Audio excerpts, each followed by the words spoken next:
So, Professor, your title is UN Independent Expert on Human Rights and International Solidarity. What does solidarity mean? Solidarity is the positive corollary to non-discrimination. It's the act or expression of inclusion of persons in the enjoyment of human rights. It's the right to have rights. Can you talk about that maybe in a little more layman's terms about what that might mean in a practical sense, solidarity?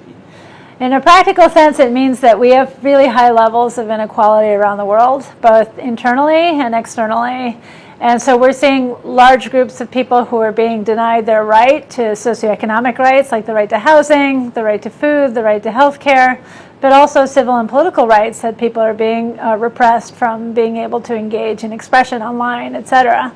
So solidarity would be an action that you take or an expression that you make calling for the right of that person to have access to enjoyment of that right. So you could actually argue to give digital access to a person or to build housing for underprivileged people.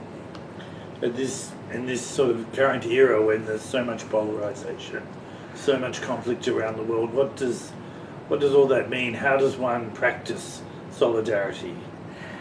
We recognize that as human beings, an intrinsic aspect of being human is connecting to other people. And this was broken during COVID-19. We became disconnected and we haven't recuperated.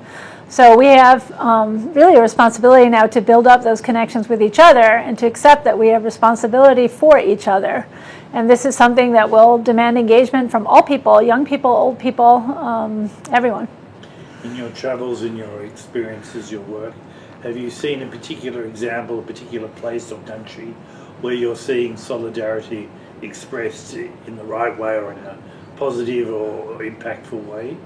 Well, I was sent to Suriname, and there I got to see a rehabilitation center for young men who have committed small crimes or fallen out of society. And the social workers there that were engaged in providing these young men with education and confidence to re-engage in society was really inspiring. Can you talk a little bit more about that?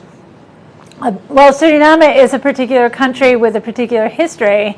They were formed with a colonial period in which the Netherlands controlled the country. They brought in workers from India, from China. They had indigenous people, they had Africans, and they all intermarried.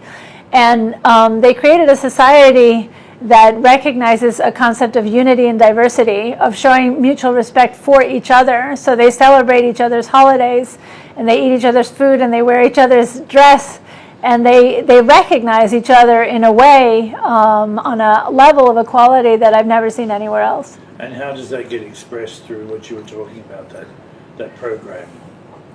The program regarding the children, the youth? Yeah. Well, basically they engage the young people in educational programs, but they also have sports facilities where they can engage in athletics, and they have counseling sessions in which they will discuss with the young people the traumas they've been through in order to work through challenges they have in dealing with those issues and finding a more positive way to engage.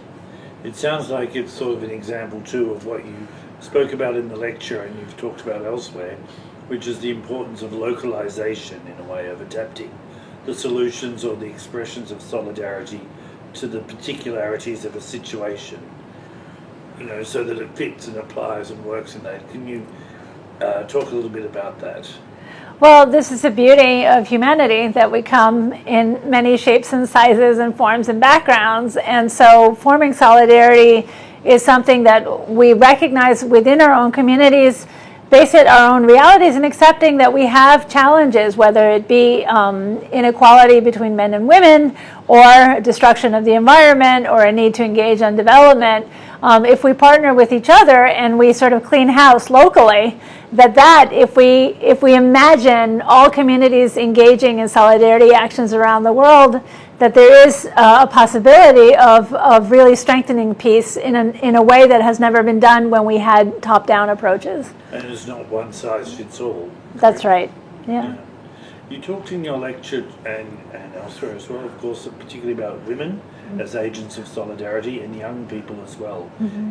Is there anything you'd like to elaborate or perhaps reinforce about either of those two groups? Well, it's always been said that women have a way of approaching issues that exhibit a natural empathy or a concept of care. And for a long time in international affairs, these approaches were not really recognized. But now we're seeing groups like lawyers arguing cases before courts where they're calling for a recognition of the obligation of care and empathy. And the transferring of these more feminine ways of approaching things to reimagining the state from that lens, it underscores the obligation of the state to protect the most underprivileged, be it the elderly, children, or disabled people. Right. And then maybe to wrap up, is there a particular, if someone says, how can I do something as just one individual, what would you say to that person as to how they can start to get involved or start to act in terms of solidarity? Well, I was being interviewed for a podcast in Norway, and the interviewer was saying that his son was complaining that the local government had not picked up the recycling. So you can imagine my response to him was to tell his son that he could very well pick up the recycling bag and deliver it to the recycling center himself. So we have to, instead of pointing fingers to other people for the lack of solution to our problems, we have to really just decide which problems are we able to manage ourselves and actually take action and be proud of ourselves that we showed solidarity for neighbors or the neighborhood, and this maybe will change our culture. In this day and age, with what we've spoken about, the polarization, etc., some might say solidarity is a luxury, but would you like to respond to that notion? Solidarity is a life jacket. We are seeing a normalization of violence in which there's no doubt that we will have a large risk of armed conflict around the world that will impact everybody. So I choose to say that we can go in a different direction, that we can decide that we will act in solidarity with each other, that we will extend networks of connection, and decide that we commit to peace. This to me is essential. Excellent. Thank you so much. You're welcome. Thank you.